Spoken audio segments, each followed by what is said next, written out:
Hello, everyone. Hello. Welcome in. It is a new month, which means we have a new monthly report to go over. The February monthly report, the UK teams, the North American teams, what they've been working on. I'm calling this episode fully translucent because we've actually got a little bit more information to go off of. Not fully transparent, just fully translucent. So let's get right into it. We're going to start off with the Aegis Hammerhead. Let's go. All right, so kicking things off with the UK teams, talking about the Aegis Hammerhead, it is completed the art phases for the Hammerhead Gold Standard with the ship moving to downstream teams for closeout. The interesting part, though, is they then moved on to a related ship, which is approaching White Box.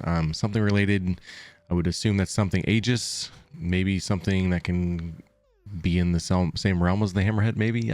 Maybe that's taking a little too far-fetched, but interesting nonetheless. I do really like the Hammerhead. The fact that it's getting its golden standard is really exciting for me, and hopefully that's something we see during ILW.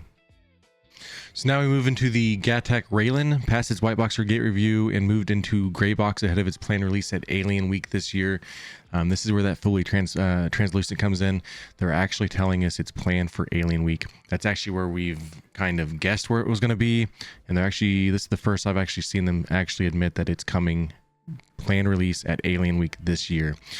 With more artists joining the project to help build out assets for future Gattac ships. So not just the Railen, but they're actually getting ready to build out assets for the future Gattac ships. So very, very cool. Moving on to the Grey Cat UTV.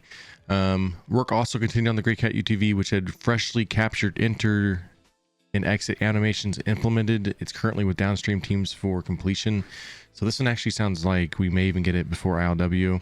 That could be the very next LTI token that we have in the verse. So if you're looking to possibly working on your chains and stuff for your CCUs and stuff, this will be one that you can pick up. All right, now we move on to the Miss Colby. As you can see in the picture that I provided, this is actually not the current concept. They've told us that it's going from a plus in terms of its spindles to an X, and that's going to be where it actually can land on planet. All right, so Misk upcoming hauler, the Whole B, continued towards its Loto gate review.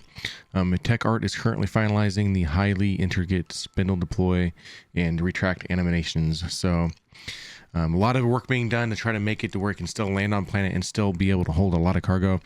If you haven't seen it, it went from 384 cargo to 512, so it got a substantial increase in terms of cargo, but their full intention is to make it to where it can land on planet.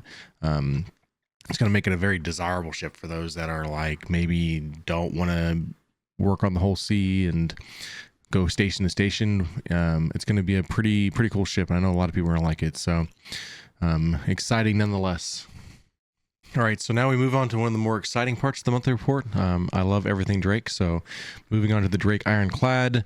The Drake Ironclad and the Ironclad Assault and Command Module each passed their gray box gate reviews. The team had then moved on to Loto task, quickly progressing thanks to the time invested during white box on the modular kit. It is fully expected by the community that we're going to be seeing this during Drake Day this year. And it's well on its way for being that, especially that it's past its gray box.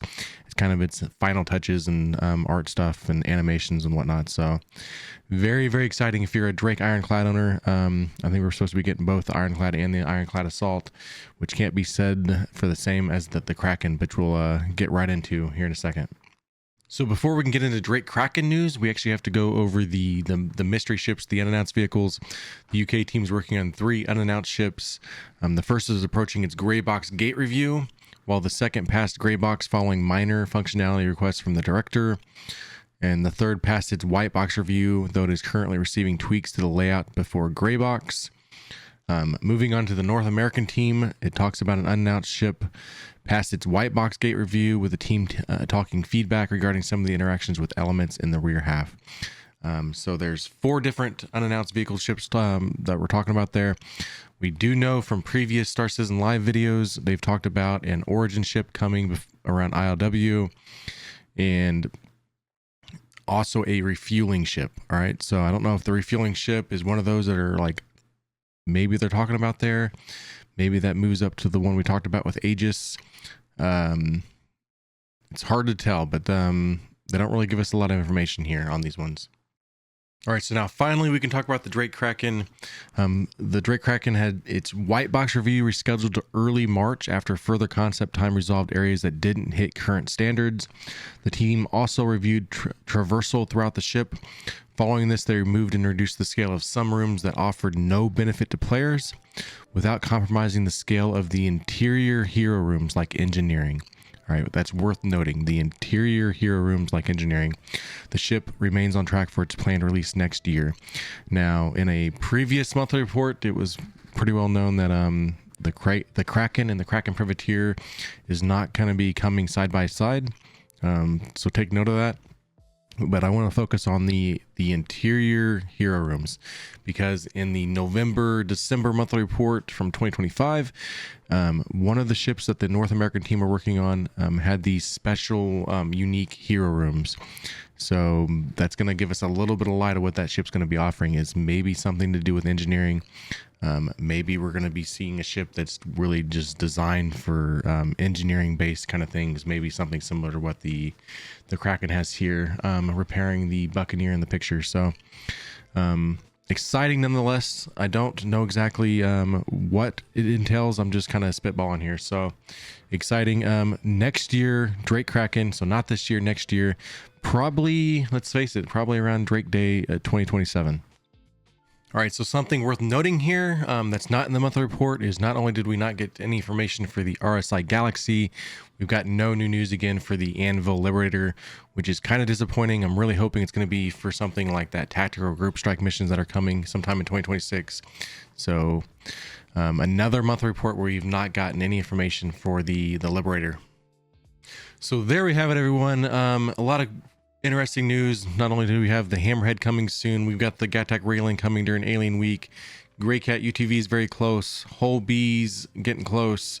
Ironclad is getting close for Drake Day. 4 different unannounced vehicles, and we got the Kraken that we got some pretty big news on that we're actually going to be seeing it next year, planned release. So all very exciting stuff. Let me know in the comments what you think about the hero rooms. I want to know what everybody thinks. What's your guess? Is it engineering styled ships that are going to be coming out and like helping you repair your ships? I don't know. It's going to be, I'm very curious. I want to know you guys' take. All right, so let me know in the comments.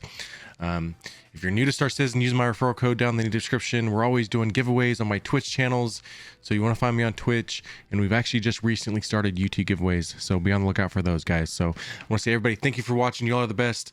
Till next time, bye.